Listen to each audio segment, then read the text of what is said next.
Hola, un saludo muy especial, qué rico que estén ustedes conectados con nosotros y que nos permitan a nosotros estar conectados con ustedes en este especial de todos los días, porque a toda hora, en este país sobre todo, sí que hay información nueva, o sea que es un especial de todos los días, pero la verdad es un especial que nace de la crisis del coronavirus, del COVID-19, que nos lleva a querer buscar por Facebook Live y por YouTube otra manera de llegar a tanta gente más para hablar del COVID-19 y de otras noticias más. Entonces eso nos renueva a toda hora informando y desde la casa, porque la responsabilidad nos obliga a que lo hagamos desde la casa si no es necesario hacerlo. Menos mal, gracias a este sistema lo podemos hacer. Saludemos a nuestros conectados colegas, Juan Pablo Vélez. Roger, un saludo muy especial para usted, para JJ en Estados Unidos, para Aldrin, para todos los conectados en esta sinergia informativa con Totu Noticias. Y como todos los días, 6 de la tarde aquí, con toda la información de Medellín, el área metropolitana, Antioquia, Colombia y el mundo en torno a la pandemia, pero también otros temas de interés general, político, administrativo, de orden público, entre otros, Roger. Muy bien, bienvenido Juan Pablo. Precisamente usted ya lo dijo, vámonos para la Florida, Estados Unidos. John Jaime Arangola. Saludo cordial, muchachos, bienvenidos a ustedes y todos los cibernautas conectados a través del internet, de esta vía tan maravillosa que nos da la oportunidad hoy de estar presentes en medio de una pandemia. Saludo cordial y por aquí son las 7:02 y con bastante calorcito. Muy bien, bienvenido nuevamente. Aldrin García, bienvenido. Roger, salud cordial para usted, para todos los conectados. Aquí estamos juiciosos enviando el link para que todo el mundo se nos conecte. Y bueno, aquí estamos como todos los días, con excelentes invitados, con excelentes noticias y con muy buena información. Muy bien, aquí estoy yo agregando un titular más, porque esto es interactivo. Estamos aquí no solamente conversando, ya informando, sino invitando y además agregando un nuevo titular. Se puede difamar, injuriar y calumniar, que se me había olvidado. Y con nuestro invitado de hoy vale la pena que lo trabajemos. Se trata precisamente del abogado penalista Santiago Tres Palacios. Bienvenido, abogado, a Conectados. ¿Qué digo que estén conectados con nosotros? No, mi querido Roger, muy buenas tardes para ti, para John Jaime, para Juan, para Aldrin. Para mí es un gran honor y motivo de privilegio estar con ustedes, que son periodistas, comunicadores y seres humanos que admiro tanto, pese a la fatídica noticia que hoy nos embarga a los sunaulistas. Roger, yo soy de la Universidad Autónoma Latinoamericana y una de nuestras fundadoras, que es la doctora Rosita Turizo, que es la esposa del doctor Bernardo Trujillo, papá, madre y padre relativamente de varios dirigentes muy importantes, entre ellos el doctor Sergio Trujillo, pues nos abandonó, falleció. Ella, la doctora Rosita, fue una defensora de los derechos de la mujer, fundadora de la Universidad Autónoma Latinoamericana y una verdadera mujer que nos dejó un gran vacío. Entonces, como naulista, en medio del dolor, aquí participando de este evento. Y de nuevo, muy agradecido por su invitación, mi querido Roger. Y usted la presenta, Santiago Tres Palacios, con los méritos suficientes. Es que desde muy temprano toda la mañana, o desde muy temprano todo el día mejor, que murió Rosita y simple, nadie se toma el trabajo de decir quién es tan importante persona que acaba de fallecer y usted sí lo hace. Muchas gracias. Bueno, de una vez, usted está con nosotros, Santiago Tres Palacios, porque usted es el abogado defensor del excontralor general de Antioquia, Sergio Zuluaga, y la noticia de esta semana que está transcurriendo es que se ha tomado la decisión de solicitar medidas de aseguramiento con lo que se llama, de manera muy sencilla, prisión domiciliaria. ¿Qué fue lo que pasó, Santiago? Oye, lo primero es que yo siempre he tenido en la cabecera de mi cama que los abogados penalistas, cuando nos va bien las audiencias, vamos a decir que fue por nuestros argumentos y nuestros méritos, y cuando nos va mal, vamos y decimos que es porque los jueces son muy malos. Yo creo que los jueces son nuestra última barrera. A veces compartimos con ellos las decisiones, en otras ocasiones no, pero siempre con el máximo respeto hacia ellos. Creo que fue una decisión muy fundamentada, una decisión razonada, una decisión ponderada, no la comparto porque considero que a 11 meses de la captura del señor excontralor, cuando ya había dejado su cargo y se había terminado incluso su periodo, pues no era tan importante esta medida. Sin embargo, la acatamos, la aceptamos. Lo que ha ocurrido, para, digamos, un poco de pedagogía con nuestra amable audiencia, es que Sergio Zuluaga debe enfrentar el proceso judicial con una restricción de su libertad, enfrentándolo desde la casa. Que Roger, tampoco es mucha novedad porque a este paso hasta los abogados enfrentaremos el proceso desde la casa. En medida domiciliaria venimos todos desde hace 3 meses. Por el del COVID, pero bueno, venga para la explicación de la gente. 11 meses, dice usted, que se presenta, a ver, antes de que nos metamos en el tema procesal y usted nos ayude a entenderlo, recordemos por qué se empieza este proceso en contra del excontralor general de Antioquia. Recuérdenlo, por favor, Santiago, de manera muy fácil, muy sencilla. Sí, Roger, esto fue un escándalo que hubo el año pasado, hace 11 meses exactamente, en el que salieron una serie de investigaciones por presuntas irregularidades en las auditorías de La Pintada, el Hospital de Copacabana, el municipio de Briceño, el municipio de San Carlos y el municipio de Jardín. Estas investigaciones fueron unidas por la Fiscalía General de la Nación, en ese entonces bajo la supervisión de la doctora Claudia Carrasquilla, hoy exfiscal, y digamos que como gran golpe se presentó la captura de 10 ciudadanos, entre exalcaldes y 4 hoy exfuncionarios de la Contraloría General de Antioquia, en el que el señor Sergio Zuluaga se le vinculaba específicamente con, digamos, una supuesta red dedicada a vender auditorías dentro del departamento de Antioquia. La defensa hace 11 meses logró que se declarara la libertad, no se impusiera una medida de aseguramiento, eso fue una noticia pues, que causó bastante revuelo.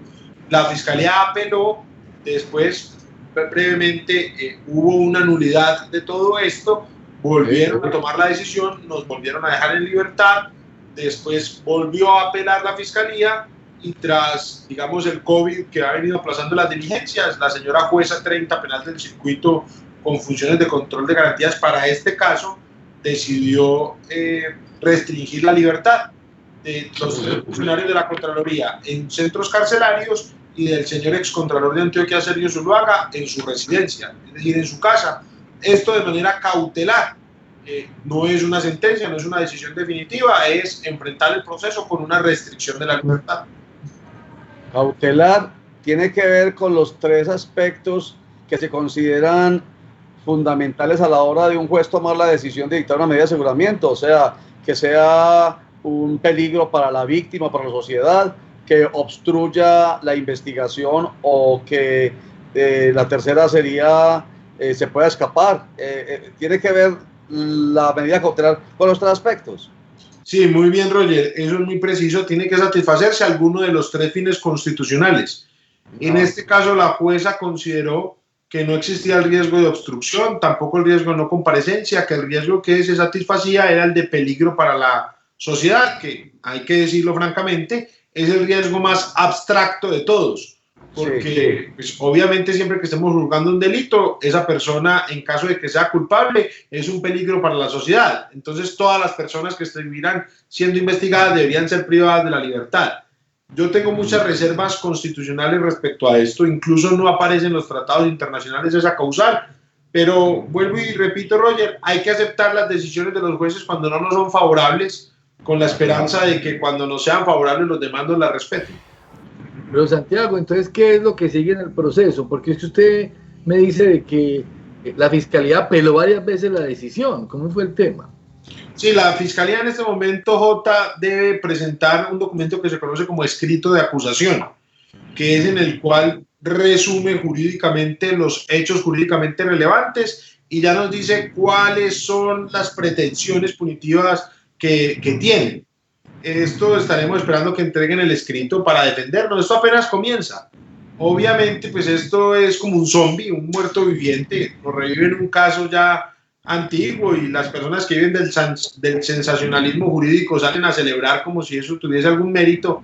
Pero hasta ahora no hay nada novedoso en esto. Simplemente el proceso continúa. Nosotros solemos, J, aplicarle la presunción de inocencia al amigo y negársela al enemigo. la condición de hoy de Sergio Zuluaga es la misma que tiene el señor gobernador de Antioquia, Aníbal Gaviria. Ambos están privados de la libertad en sus domicilios mientras se adelanta un proceso.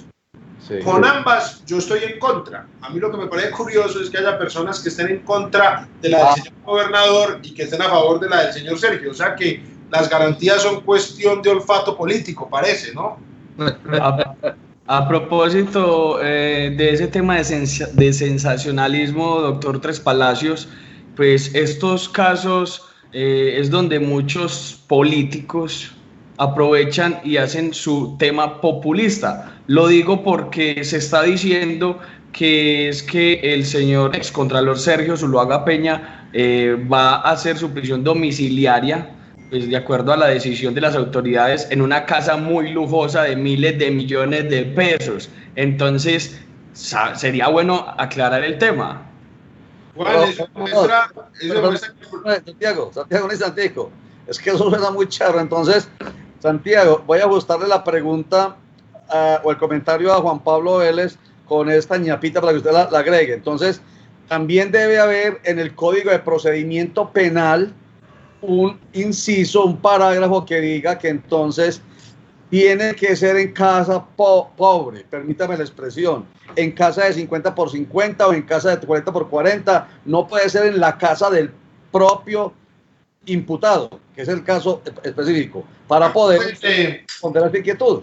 Recuerde que un gran filósofo, mi querido Roger, colombiano, sí, conocido como Cochise, decía que aquí abunda más la envidia, que las personas mueren de envidia que de cáncer en Colombia. Sí, entonces ya el problema no es de garantías, sino de comodidades. Exactamente.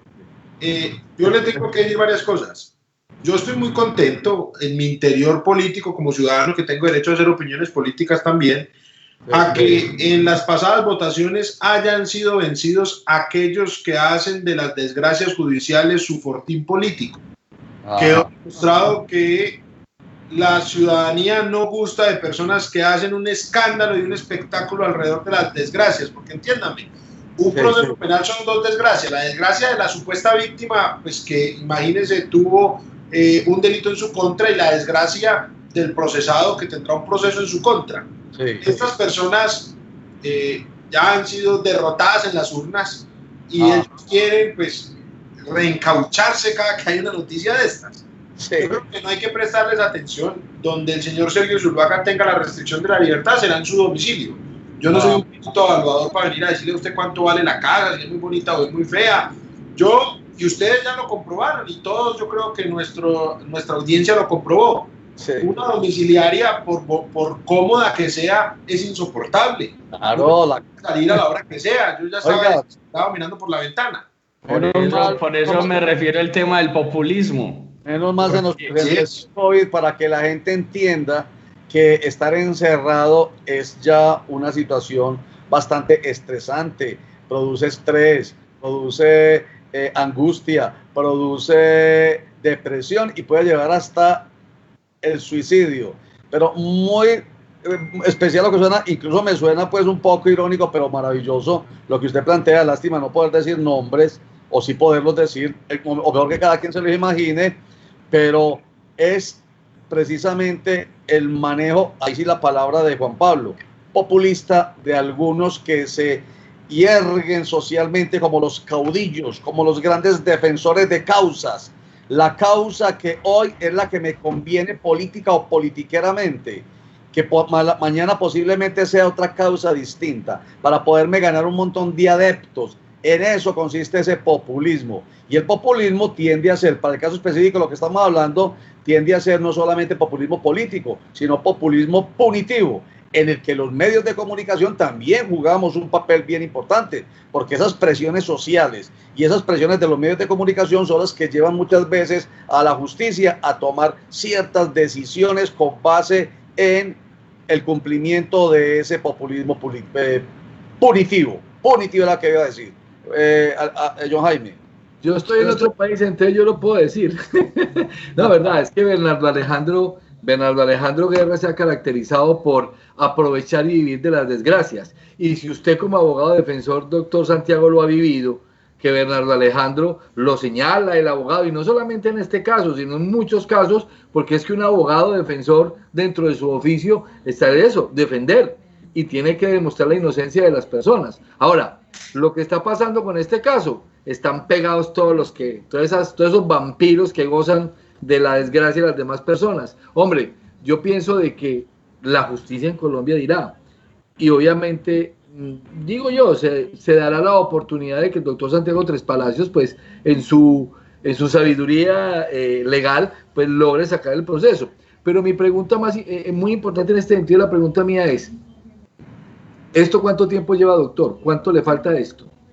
Pues este proceso puede durar a partir de ahora, más o menos, mi querido John, 1 o 2 años, más o menos, a partir de ahora.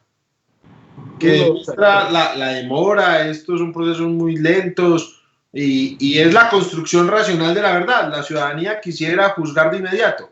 Pero yo siempre le pongo un ejemplo a los estudiantes que es muy sencillo. Cuando uno va por ahí y ve a alguien pegándole a una mujer, uno juzga de inmediato a ese caballero y uno dice, vea, quemémoslo, es lo peor. Claro, eso es el proceso de formación de la verdad de la opinión pública, que es veloz, es efervescente. Otra cosa es el proceso de formación de la verdad judicial o jurídica. Son muy distintos porque ya en la verdad judicial o jurídica, como lo que va a haber es una sentencia, debe ser ponderado, racional, probado, argumentado, con oportunidades. Yo nunca le pido ni a los unos ni a los otros acoger las reglas de los demás. Yo estoy de acuerdo con que los medios de comunicación salgan a ventilar los escándalos. Imagínese usted, Jota, que le dijéramos a los medios, no, espere que haya una sentencia para poder denunciar el escándalo de Odebrecht. Pues nos demoraríamos 6 años. 6 años, última hora, hace 6 años se robaron. Pues no. Pero tampoco le podemos pedir a los procesos judiciales que se muevan con la prontitud del juicio efervescente de la comunidad. Uno debe buscar el justo punto medio. Lo que ocurre es que personas sensacionalistas que viven de la desgracia ajena judicial le hacen creer a las personas que una cosa y la otra son iguales. Entonces salen a decir ahora, por fin se hace, yo leí de unos asesores jurídicos del señor Bernardo diciendo, por fin se empieza a hacer justicia. Hombre, pero ¿usted qué está diciendo? ¿Algún abogado siquiera o no? Es abogado, sino que uno a veces el interés hace que se le disminuya mucho la razón. ¿Está hablando de Mauricio Urquijo, ok? Sí, yo vi que el profe Mauricio, a quien admiro, respeto y quiero mucho, salió con unos comentarios como si esto fuese a hacer justicia. Una medida cautelar no es hacer justicia, una medida cautelar es siempre mala. Yo lo admiraba es un mal a veces necesario. Pues yo lo admiraba hasta que empezó a tomar posición de la justicia y del conocimiento jurídico con una postura para defender las causas de Bernardo Alejandro Guerra Hoyos, que algún día incluso, imagínense, a nosotros los medios de comunicación una vez se dignaron los dos, Bernardo Alejandro Guerra Hoyos y Mauricio Urquijo, a decir que nosotros no podíamos entrevistar a una persona, dígalo usted que es experto en el tema judicial, Santiago Tres Palacios, no podíamos entrevistar ni hablar con una persona a la que estaban señalando, no condenando, ni siquiera imputando, ni siquiera habían llegado a nivel de imputación, sino que simplemente alguien señala y que entonces ya supuestamente está condenado. Entonces, obviamente se le vino el mundo judicial encima, lo recuerdo por Facebook. Le dijeron, hombre, no sea bárbaro, ¿de dónde saliste con eso? Entonces, lamentablemente, cuando uno toma posiciones, pierde lamentablemente esto que los debe caracterizar a ustedes los abogados o a cualquier profesional, que es el respeto. Es un gran jurista, pero yo también me acuerdo de ese episodio tuyo, fue precisamente con un cirujano. Exactamente. Un cirujano que además después salieron las autoridades norteamericanas y colombianas a declararlo inocente y no he visto que le pidan disculpas a él y a todos los que alrededor de él estaban. Exactamente. Cuando la justicia funciona, salen a celebrarlo, según ellos, y cuando la justicia funciona a favor de la otra persona, no salen a comentarlo con anuncios tan efusivos. Por eso yo no quiero caer en eso, Roger. La justicia es la justicia. Uno puede estar o no de acuerdo, pero no podemos irnos encima cuando nos toman una decisión adversa y salir a aplaudir cuando es favorable. Son muchas veces posiciones políticas que de alguna u otra manera opacan la profesión de quien se tire para un lado o para el otro. Yo quiero preguntarle al doctor Tres Palacios sobre esa verificación y esa investigación de las auditorías donde presuntamente hay actos de corrupción, si dichas auditorías fueron coordinadas y hechas por el excontralor o cómo fue ese proceso de esas auditorías. Un contralor tiene una participación muy lejana, muy lejana del proceso auditor. ¿Por qué? La Contraloría es como si fuese una empresa grande. Tiene múltiples funcionarios, tiene que vigilar 125 municipios con una cantidad inmensa de entidades descentralizadas que hace que no es el Contralor el que va y hace cada proceso de auditoría. Sobre el particular, al doctor Sergio Solo se le vincula con una auditoría posiblemente realizada en el municipio de San Carlos, que la hubiese podido favorecer. Pero, por ejemplo, yo tengo, imagínese usted, mi querido Juan, que dentro de esa auditoría hubo un hallazgo disciplinario, es decir, una conducta que posiblemente la Procuraduría debe sancionar. ¿Y qué hizo la Contraloría con ese hallazgo? Fue y se lo llevó en un ámbito que se llama compulsa de copias, fue y le avisó a la Procuraduría que investigara ese hallazgo. Dígame qué clase de alianza delincuencial podemos hacer usted y yo si a cambio de cualquier cosa yo le doy a usted una denuncia. Igual está haciendo el trabajo. ¿Qué negocio haría? Claro. Es complicada la cosa. Entonces, bueno, vemos entonces cómo la justicia, dependiendo de cómo falle, gusta o no gusta, ¿cierto? Vimos ahorita pues que a algunos en este país les encantan las medidas de aseguramiento dependiendo del personaje, o les choca las medidas de aseguramiento dependiendo del personaje. Y lo mencionó usted ahorita al principio, refiriéndose a dos casos específicos, el de el gobernador Aníbal Gaviria Correa, que ha generado pues toda clase de solidaridad en contra de quien ha tomado la decisión de solicitar su medida de aseguramiento, Fiscalía Primera ante la Corte Suprema de Justicia, delegada ante la Corte Suprema de Justicia, y aplaudiendo en el caso del excontralor Sergio Zuluaga Peña. Y otro comentario, lo estoy mencionando para hacer el siguiente comentario. Recuerdo a Luis Pérez Gutiérrez en su momento diciendo, hombre, misericordia, refiriéndose a no coman de ese muerto que se llama, entre comillas, bueno, comillas muerto, ¿cierto? Que se llama Sergio Zuluaga Peña en su momento, que todos se le fueron encima. Entonces Luis Pérez dijo, hombre, misericordia. Y los medios se le vinieron encima, inmediatamente medios nacionales a llamarlo, a decirlo, que cómo se le ocurre pedir misericordia. Y en estos días dijo, hombre, misericordia para con el gobernador Aníbal Gaviria Correa y mutis en el foro. Ahí sí no fue una solicitud de misericordia utilizando una palabra extraña. Cuando lo que se necesita es la misericordia para todos, que es que eso es lo que quería decir Luis Pérez Gutiérrez, y le aplica la misericordia a Aníbal Gaviria Correa. Ojo, no para quienes están pidiendo que se derogue esa medida, que se revise la medida, sino para los otros que están felices con la medida de aseguramiento para Aníbal Gaviria Correa, porque hay un gran sector político y un gran sector social que está feliz con eso. Es más, están esperando que rapidito el proceso se lleve a cabo para que haya elecciones atípicas. Entonces, no señores, ahí hay que pedir misericordia, y hay que pedir misericordia en general, y a eso quería llegar ya para cambiar de tema, si es posible, Santiago. Hombre, que en estos casos hay que pedir eso, o tener en cuenta que cualquiera persona que caiga en la mira de la justicia puede ser cercana a uno y necesita, si no la misericordia en el término religioso, que algunos lo miran así, hombre, es el respeto constitucional a la presunción de inocencia y al debido proceso, ¿o no, Santiago? No, mi querido, lo que yo te decía hace un comienzo y lo que le decía a los oyentes, a la audiencia, a los televidentes, a todos los que están aquí con nosotros, uno pareciera que las garantías son una cuestión de afecto. Entonces, cogemos la Constitución para el amigo y la alejamos para el enemigo. Hay un dicho popular, yo no sé cuál será su origen, seguramente alguien un poco más estudioso de ese tema lo podrá hallar, que dice lo siguiente, no, es que al enemigo se le aplica la ley y al amigo se le interpreta.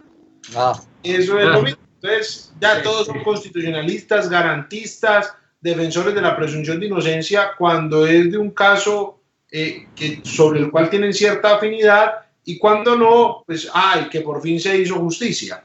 Esto no es ni lo uno ni lo otro. Una medida cautelar es siempre un trámite inicial, como su nombre lo indica, previo a la decisión que se vaya a tomar. Es siempre un mal, porque la lógica es que haya un proceso para después privar a la persona de la libertad, no que se prive a la persona de la libertad para que haya un proceso. Sin embargo, estas son las reglas de nuestros procedimientos. Yo lo que sí creo es que los ciudadanos debemos hacer una profunda reflexión en si estamos utilizando las garantías como lo que verdaderamente son, es decir, baluartes de las libertades públicas ciudadanas, o como armas de defensa política de las afectaciones que se le hacen a mis semejantes. Y aquí, Roger, están cubiertos personas de todas las esferas políticas. Usted ve hoy, salió Petro a decir, Petro, que tiene su alma guerrillera a flor de piel y que no la ha abandonado, sale a decir que hagamos desobediencia civil, y todo el mundo se le viene encima porque ese hombre lo que quiere es acabar con el mundo. Pero hace 3 años, Uribe promovía que hiciéramos desobediencia civil, y eso era un demócrata. Entonces, yo lo que no entiendo es, hombre, ¿por qué cambian de constitución tan a menudo los opinadores de turno? País de doble moral es que llaman, decía el ex periodista, que en paz descanse, ¿cómo es que se llama? El que embolaba zapatos, no me tocó esa época. El humorista Jaime Garzón. Ese, decía, país de doble moral, lo recuerdo en algunos videos porque no me tocó el tema pues de él. Yo quería hablar un poco, si es posible, Roger, compañeros y doctor Tres Palacios, del tema de Aníbal Gaviria. Hay muchas personas que pues ya estaban diciendo que iban a haber elecciones atípicas, pero también hay algunos comentarios que no sé si se puede analizar, y es que es posible de que a Aníbal Gaviria le pase lo mismo que al exgobernador Luis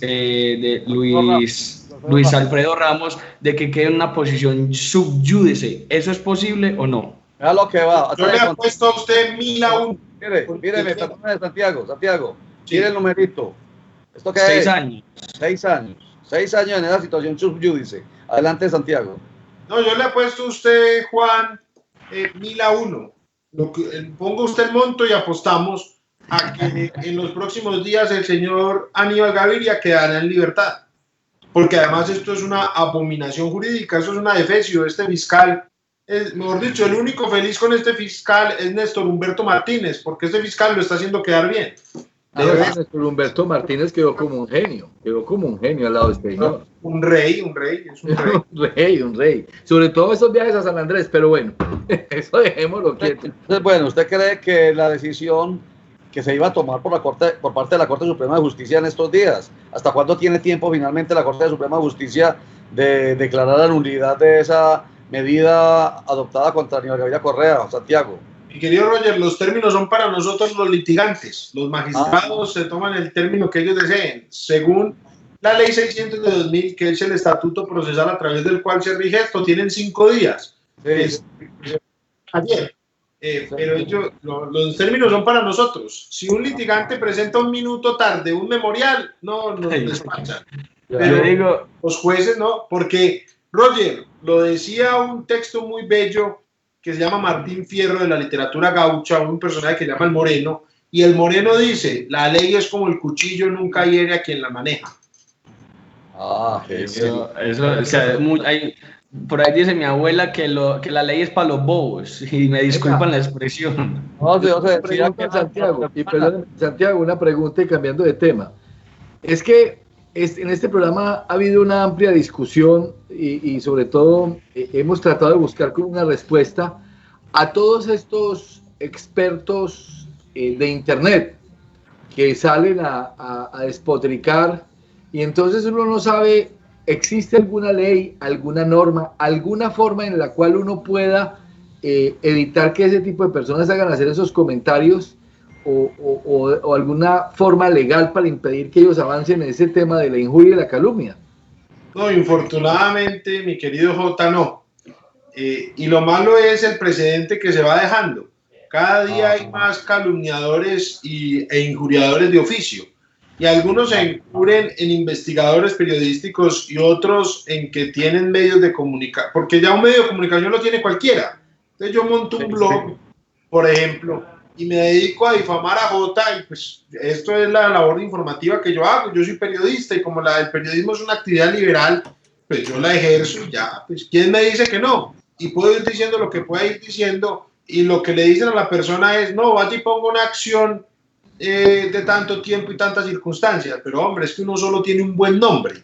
¿Cómo me van a exigir que lo proteja alrededor a través de acciones de varios años? Eso yo nunca le he encontrado sentido, pero es hacia donde va, infortunadamente, nuestros pronunciamientos judiciales.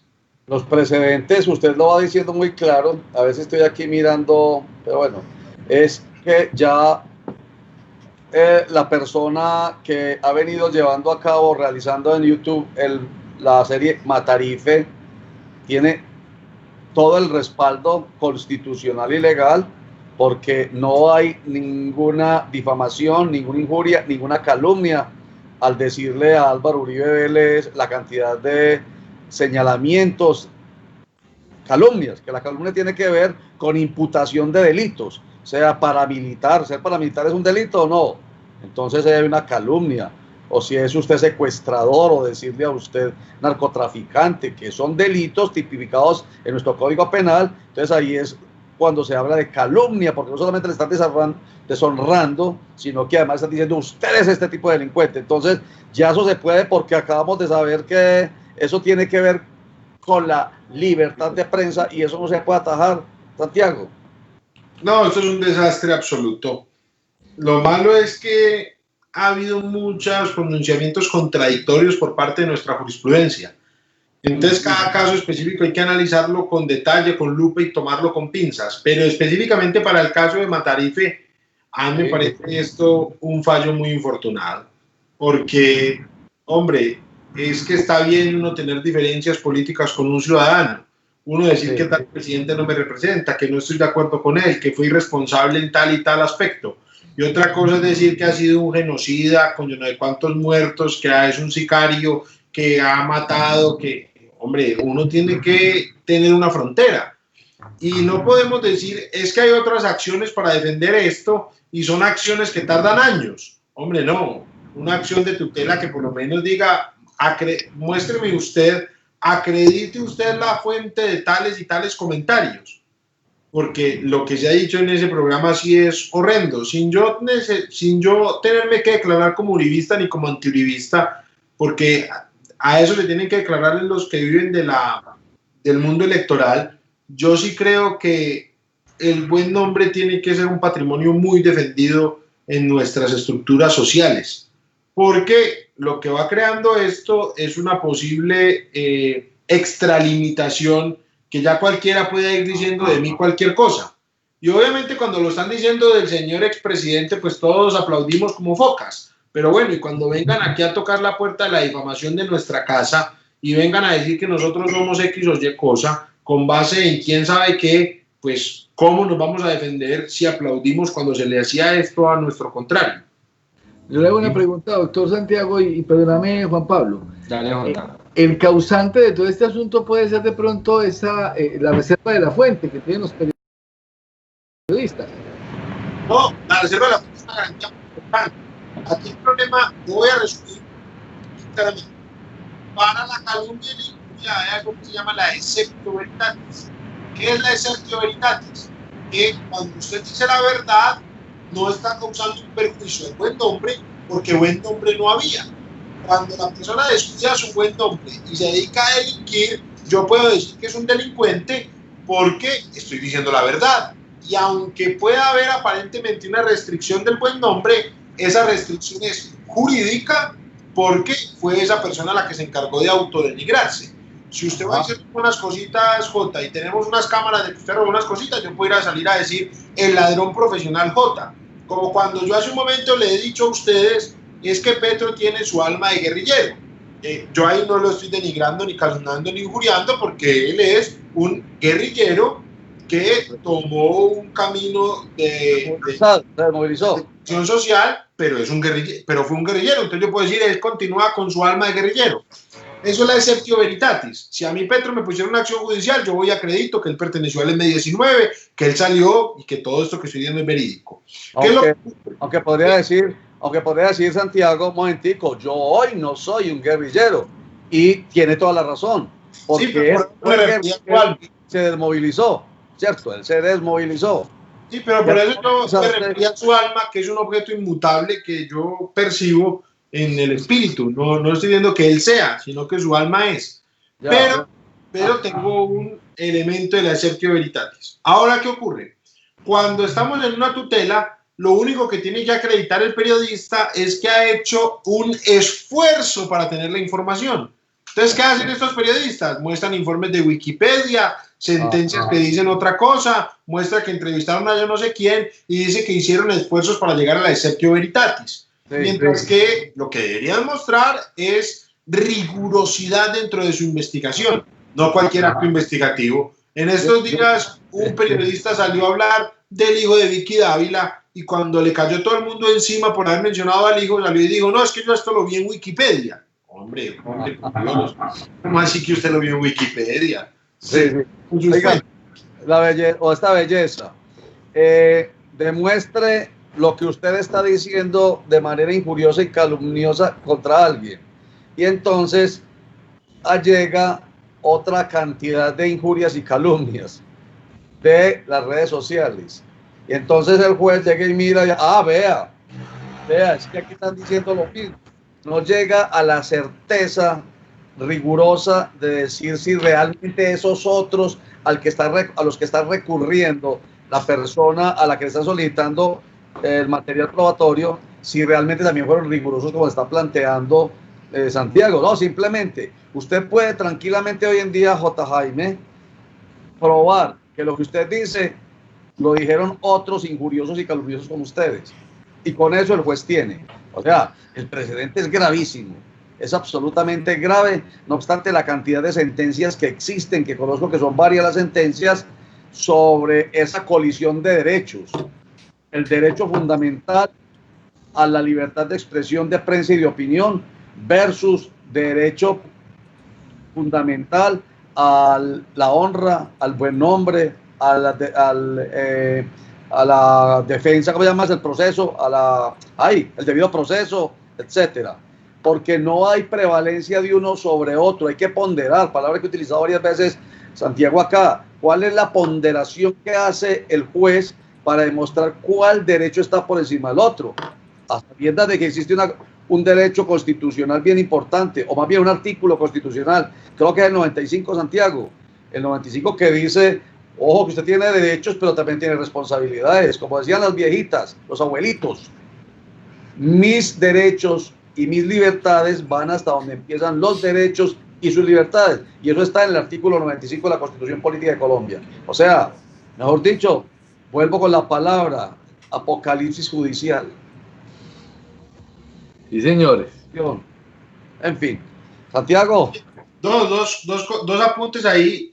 Usted tiene una excelente memoria. Sí, es el artículo 95 que establece el deber de custodia de los derechos. Cada derecho trae una obligación, pero le tengo otro mucho más anticipado y más pronto, que es el artículo 16. El artículo 16 de la Constitución Política, más o menos aquí parafraseando, lo dice: toda persona tiene derecho al libre desarrollo de su personalidad, sin más limitaciones que las que pongan los derechos de los demás y el orden jurídico. ¡Qué bien! Todos tenemos derecho. Santiago, siempre nos quedamos en el principio. Derecho fundamental al libre desarrollo de la personalidad, pero no sabemos lo que significa lo siguiente, que yo sí le pido por favor que lo vuelva a leer, que lo complete otra vez, por favor. Esto lo que dice el artículo 16, que es muy importante, claro. Amigos, es: toda persona tiene derecho al libre desarrollo de la personalidad, es decir, toda persona tiene derecho a hacer lo que ella considere, con su vida, con su existencia y con sus bienes. Solo tiene dos límites, es decir, sin más limitaciones que, y los dos límites son el orden jurídico, es decir, las leyes de la República, y los derechos de los demás. Entonces, usted tiene derecho a opinar lo que usted se le venga en gana, por supuesto, a informar lo que usted quiera, a investigar lo que usted quiera, pero tiene como limitación mi derecho al buen nombre. Si usted va a penetrar mi derecho al buen nombre y afectarlo sustancialmente, debe acreditar que lo que usted está haciendo responde a un proceso riguroso, serio y profundo, y no al apetito del rating con el que usted se levantó. Es que así sería muy fácil. Entonces yo voy a inventarme una cosa diciendo quién sabe qué de Juan Manuel Santos, de Álvaro Uribe, de Gustavo Petro. Al fin y al cabo de todos ellos tendremos muchas cosas que decir, pero yo tengo que tener unos límites como ciudadano. Pero cuando vamos a los jueces a solicitarles ese justo reclamo, a veces las decisiones son contradictorias y no siempre uniformes. Entonces yo sí creo que la Corte Constitucional está en mora, Roger, de hacer un pronunciamiento claro que nos establezca cuáles son los límites al libre desarrollo de la personalidad en sede de la libre opinión, y saber cuál es su límite, y por supuesto saber los periodistas qué límite tienen dentro de su labor. Deben tener alguno, me imagino yo, como lo tenemos todos. Yo tengo otra duda, y es un poquito cambiando de tema, y no sé si usted nos puede ayudar a entenderlo un poco, abogado Tres Palacios, y es sobre el alcalde de Copacabana. ¿Cómo entender a propósito de ese tema de contradicciones?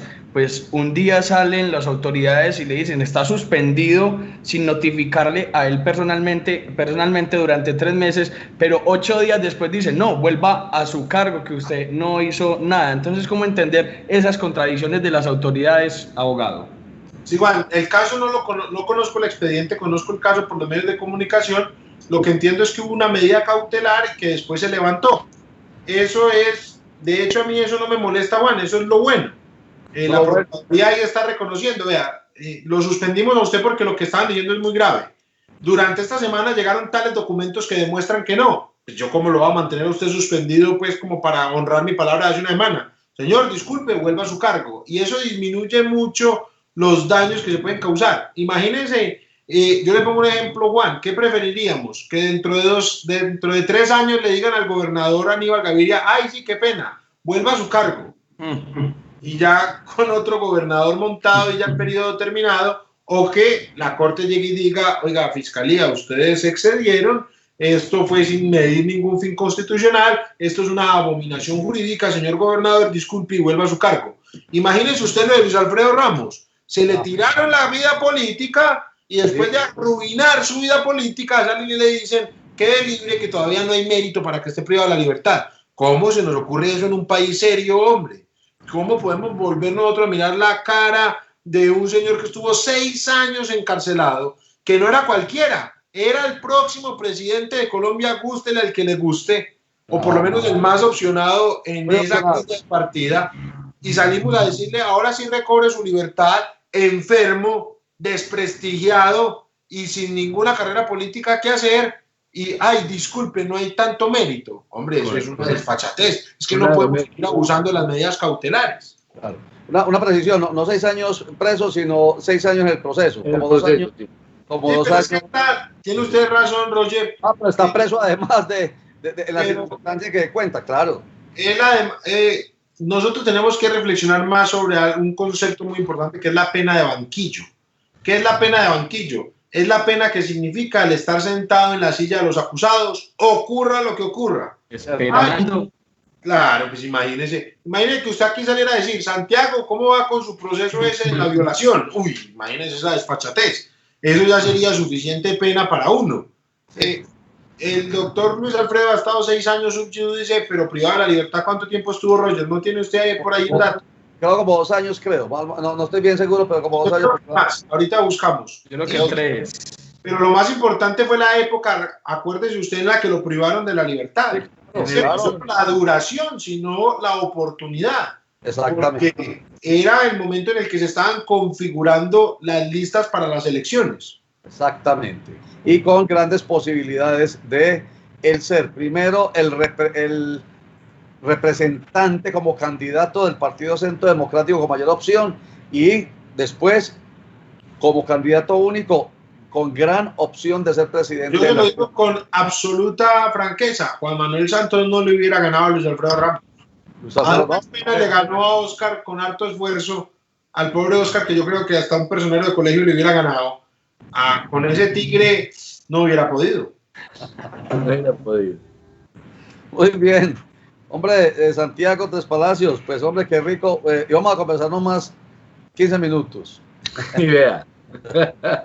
Pero maravilloso, maravilloso porque tiene usted mucha claridad y nos da mucha claridad a nosotros y a los tantos conectados que han estado con nosotros el día de hoy.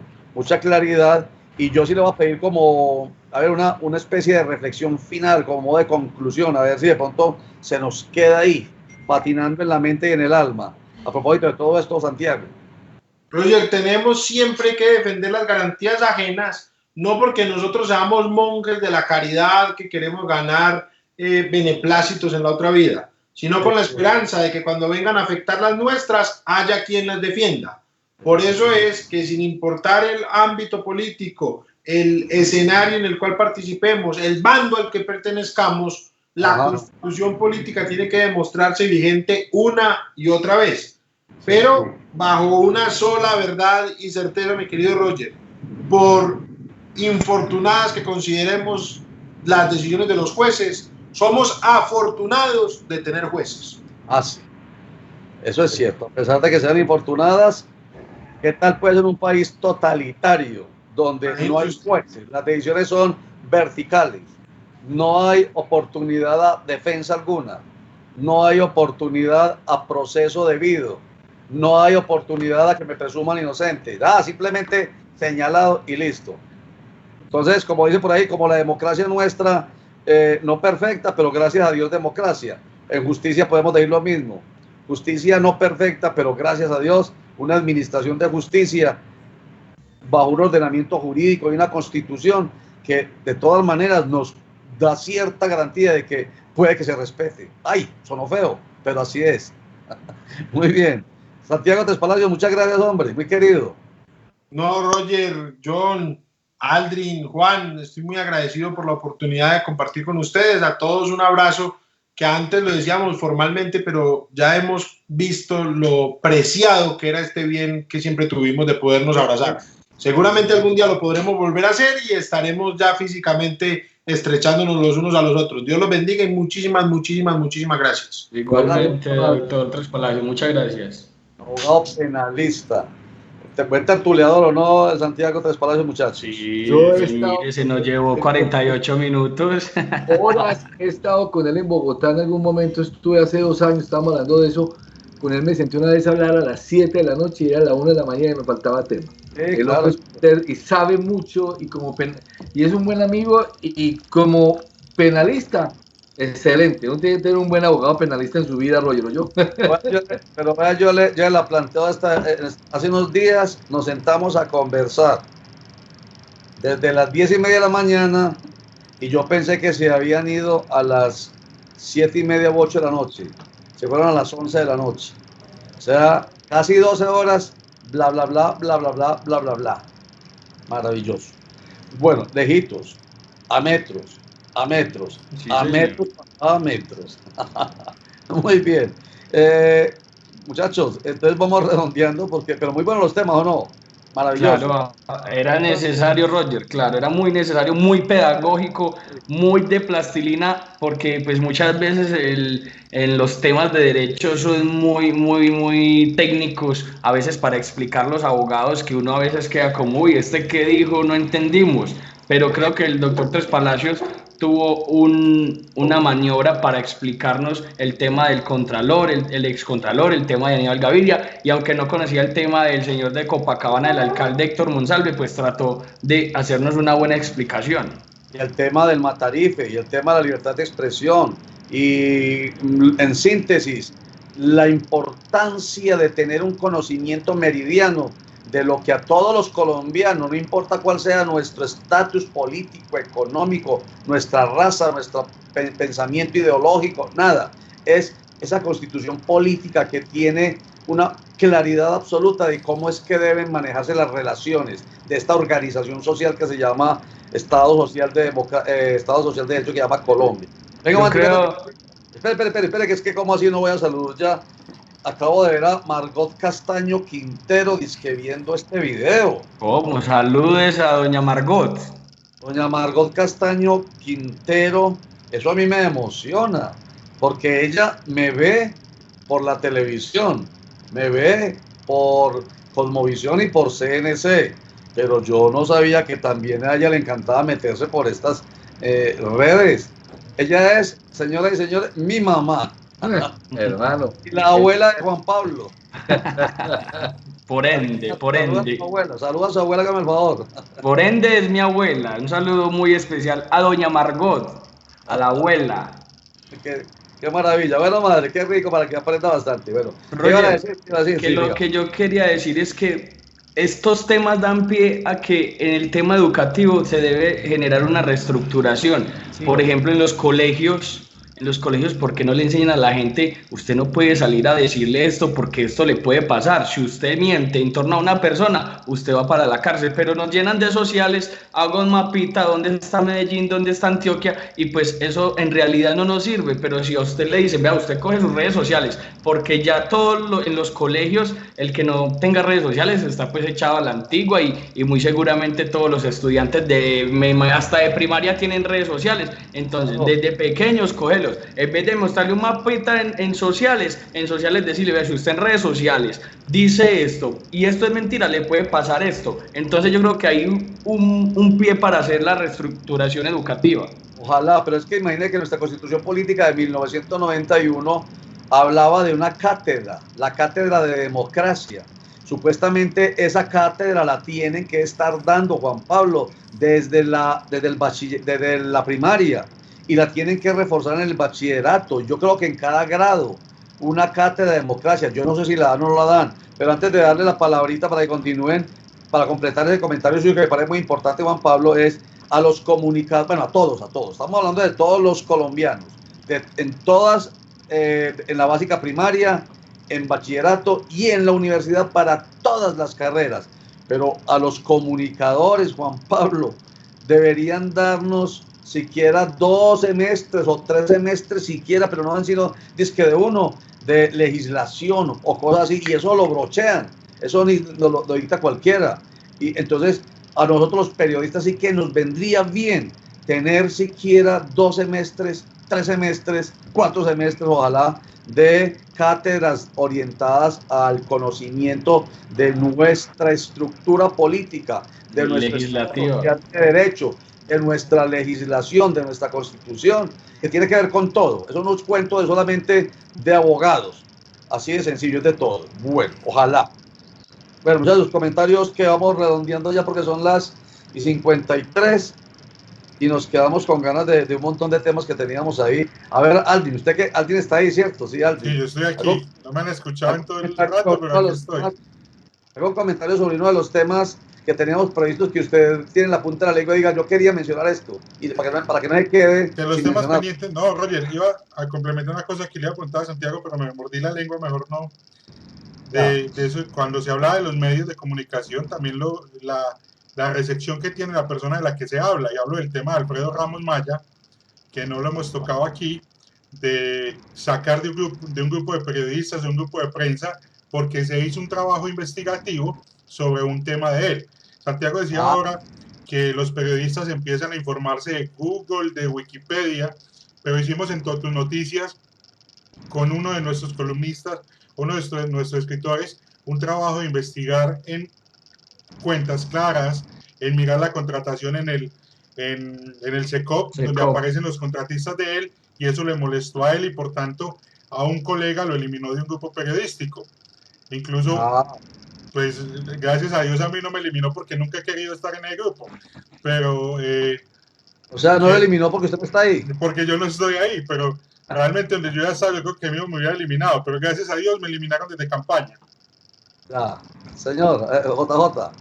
Yo tengo un cuestionamiento a las universidades, sobre todo de periodismo de red. Convirtieron, y los mismos docentes convirtieron el trabajo de investigación, de periodismo de investigación, en un trabajo de chisme. O sea, reúnen un montón de chismes y construyen una noticia. Y lo más nefasto para mí es hay un verbo que se creó que se llama googleelo. Sí. Y es el verbo más nefasto porque googleando es que han dañado la vida a más de uno. Hay gente que se dedica nomás a eso. Y el periodismo, yo soy de la escuela, porque recibí seminarios y recibí cursos de Germán Castro Caicedo. Trabajé con Daniel Coronel. Entonces yo tengo la idea de saber que el periodismo investigativo no es googlear, es ir más allá. Pero aquí los periodistas salen y en todas partes están saliendo los muchachos jóvenes y creen que el internet tiene toda la verdad. Sí, y hoy sí sabemos que están totalmente equivocados. Juan Pablo, y no lo digo por usted, porque usted tiene familia de vieja escuela, pero sí me he dado cuenta que es eso. A eso iba a ir yo, Jota, porque en realidad yo siempre he dicho, uno en la universidad aprende lo básico, pero usted en realidad aprende lo necesario, es en la calle, es en las ruedas de prensa, es al momento hasta de escribir. Yo, gracias a Dios, pues tuve no sé si decirlo así, un tutor que me cogió desde que me gradué. Y pues es el director de Sinergia Informativa y que me enseñó mucho. ¿Lo conoces? No lo he escuchado. Me enseñó, yo de él aprendí demasiadas cosas jurídicamente. Yo me sé términos de derecho porque el director de Sinergia Informativa me decía, usted no puede decir esto, y muchas veces se emputó conmigo y lo puede decir al aire acá y me dijo, esto no se puede, esto sí se puede, redáctelo así. Y yo creo que esa base fue más para mi aprendizaje que los mismos 5 años dentro de la universidad, porque con 1 o 2 instrucciones que a uno le digan que uno no puede hacer esto, uno ya no puede sobrepasar esa línea, como la del metro de Medellín, que si a usted no pasa esa línea, pues usted va a tener sus contradicciones y todo eso. Entonces yo creo que muchas veces uno aprende más en la calle que en la misma institución. Pablo, y hago un comentario complementario del tema. Yo no soy periodista, mi profesión es publicista y el tema de redes sociales, pero yo también con el director de Sinergia Informativa he aprendido periodismo y ya están haciendo comentarios algunos colegas que yo, ¿por qué soy director de un medio de comunicación? De que dónde salió Aldrin y por qué Totus Noticias, por qué web existe. O sea, yo no soy comunicador. Se los digo a sus periodistas amigos, no soy comunicador, soy periodista. Lo único que he hecho es un diplomado en periodismo digital, pero soy máster en marketing digital y por eso Totus en 6 meses está llegando a los 9,000 seguidores. Y dentro de mi equipo de trabajo está un periodista como Juan Pablo Vélez. Y donde mi equipo periodístico también me acompañan. Me apadrinan Roger Vélez Castaño, John Jaime Arango, Juan Carlos Hurtado, Pedro Stau de Lafón, que son periodistas. Está más rodeado que un berraco. No, pues usted va a responder lo siguiente, mi querido Aldrin, que hay una sentencia del año 1998 de un magistrado que era excelente magistrado, aunque por esto no lo aplaudimos todos, la verdad sea dicha, que se llamaba Carlos Gaviria Díaz. Muy brillante. Muy brillante magistrado de la Corte Constitucional, que precisamente en medio de esa brillantez tomó un artículo de la Constitución Política del 91, que es el 20, que dice libertad de expresión, de opinión y de prensa, y que todo mundo tiene la posibilidad de formar, de crear medios de comunicación. Y entonces, a pesar de todo, a pesar de que existía una profesión llamada periodismo para personas que nos graduábamos después de 4 o 10 años o 5 años en universidades como la de Antioquia, como la Pontificia Bolivariana, como la Universidad de Medellín, como la Luis Amigó y como otras universidades, porque son muchas. A pesar de eso, ya no era necesario tener una profesión. Y se derogó una ley, Aldrin, aprende de todo esto para cuando le estén jodiendo. La ley 51 de 1975, que era la de los profesionales del periodismo, que desapareció. Y ya cualquiera puede ser periodista. Ya el periodismo no es una profesión, es un oficio que puede ejercer cualquiera, así no haya pasado por la universidad. Oye, por la facultad de... así de sencillo. No, para que les duela, en 3 años me les gradúe de comunicador social. Mejor. A nosotros no nos duele porque nos va a doler. No, a ustedes no. A los que hacen comentarios del director de Totus Noticias. Problema de ellos. El problema es que no es ilegal. Mejor dicho, toda esta carreta mía es para decir, no es ilegal. Hoy cualquiera puede ser periodista, lo dijo ahorita Santiago Tres Palacios, porque es muy fácil hoy tener acceso a cualquier forma de comunicar. Esto que estamos haciendo nosotros, esto es un medio de comunicación creado por nosotros, Conectados es creado por nosotros, Y la labor que ha hecho alguien desde lo técnico es absolutamente importantísima, ¿cierto? Y estamos comunicando. Lo que pasa es que también hay que ver cómo comunican unos y cómo comunican otros. Ahí es donde está el gran problema. Ahí es donde está el gran problema. Hay mucho daño. Un medio de comunicación responsable. Y por aquí a alguien le mandan decir que tranquilos. ¿Qué dice? Que se congeló. Cuando tenga la razón, hombre. Bueno, muchachos. A ver, JJ, despabilese. Oye, pero mientras despierta J de la hipnosis, saludemos mucha gente que está conectada. Marina Henao Cano dice lista por escuchar conectados que no le habíamos saludado. William Jaramillo Baena, Ramiro Uribe Piedradita, Jorge León Ruiz, que faltaba usted por enviar el link y él ya estaba preguntando por qué no estábamos conectados. Fiel oyente dice muy buenas tardes amigos conectados. Álvaro Uribe Moreno, y yo también saco pecho con mi mamá. Mi mamá desde el primer día, o sea, los 51 programas de conectados, ha estado ahí en primera fila. Diego Cartagena, segundo Yaguapaz, Livia Ríos, que también ha estado conectada a los 51 programas que tenemos de conectados, y Felipe Arenas. Muy bien. Venga, Jota, te iba a decir algo y se congeló. ¿Qué fue lo que dijeron ahí? Que tranquilos, ¿qué? No, se congeló, no, sino que es que aquí está como yo tengo una asesora de cabecera que me grita desde el otro lado. Sí. No, me dice que tranquilo, que le dijera a Aldrin que tranquilo, que es un tipo muy inteligente y muy capaz y que va a ser periodista y que ojalá nos invite a los grados y podamos ir, ¿no? Y podamos viajar. Claro, Dios mediante. Bueno, redondeemos pues muchachos. A ver, Juan Pablo, comentario final. Roger, comentario final.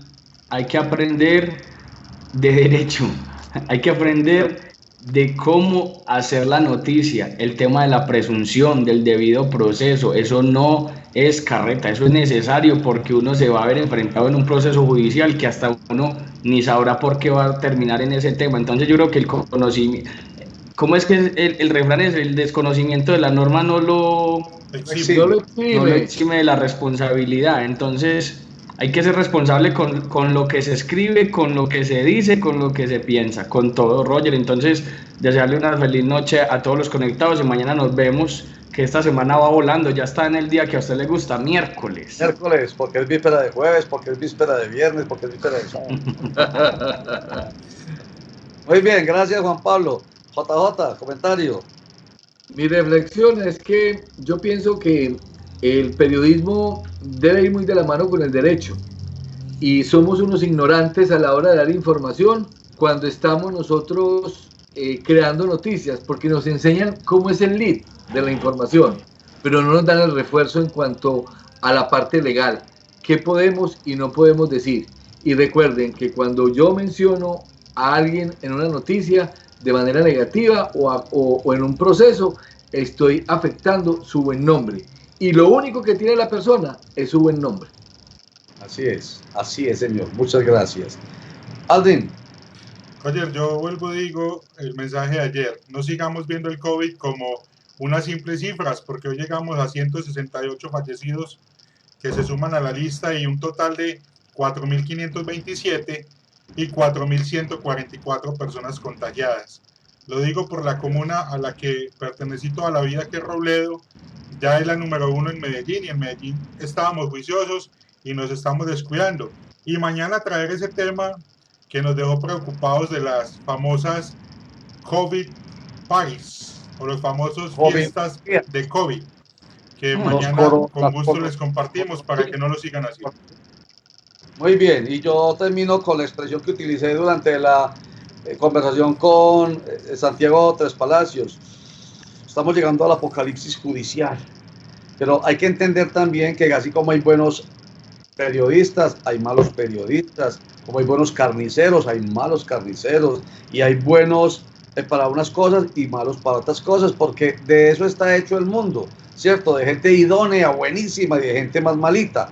Así hay también abogados buenos y abogados muy malos, y jueces muy buenos y jueces muy malos, jueces que ni siquiera se toman el trabajo de ir más allá y de investigar, que porque no tienen tiempo, por ejemplo. Entonces toman decisiones en las tutelas, por ejemplo, que son 10 días para resolver, toman decisiones muy rápidas, y entonces lo más rápido, lo más fácil es de pronto no ponderar, es decir, este derecho está por encima de este y ya. apocalipsis judicial, con eso que se ha decidido alrededor de la infamia, que no es por el personaje, no es porque sea Álvaro Uribe Vélez, porque igual sería con Petro. Entonces, que somos consecuentes. Uno no puede dañarle, lo dijo J ahorita, dañarle la honra, el buen nombre a una persona, sea de izquierda o sea de derecha, sea amigo o enemigo. Ese es el irrespeto más grande al ser humano. Eso tiene que ver con la humanidad. Entonces, lamentablemente, no hay ponderación en algunos jueces. Se cometen errores como ese de, primero, la libertad de prensa sobre la injuria, la calumnia y el daño moral a una persona. Muchas gracias a Aldrin García, director de Totus Noticias y de Totus TV. No me he podido aprender el nombre del grupo porque son CGS, GSTP. GSTP, Global Specialized Training Programs. Jota va bien en inglés, Jota. Y no escupí la calza, no escupí la calza.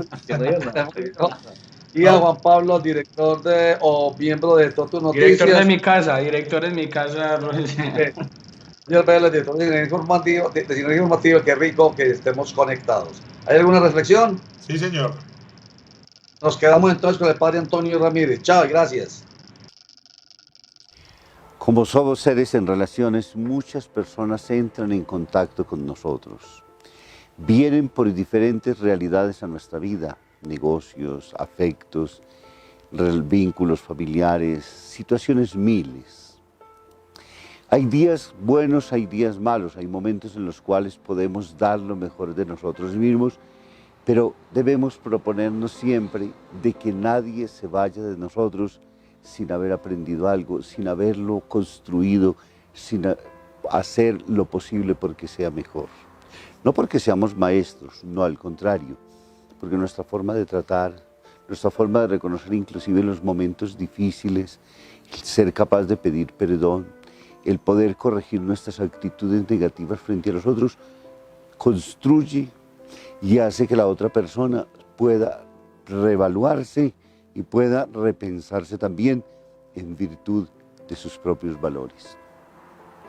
Que sea esa siempre para nosotros la gran motivación, que todos aquellos que lleguen a nosotros puedan irse de nuestro lado siempre siendo mejores. Pensémoslo de manera especial en relaciones a veces duraderas, que de pronto a veces tienen que partir por muchas realidades, que nunca se vayan resentidas, que nunca se vayan dañadas, sino al contrario, siempre construidas y siempre con una imagen positiva. Qué bonito si lo podemos hacer, si nos esforzamos por tratar de dar lo mejor. Muy buena noche.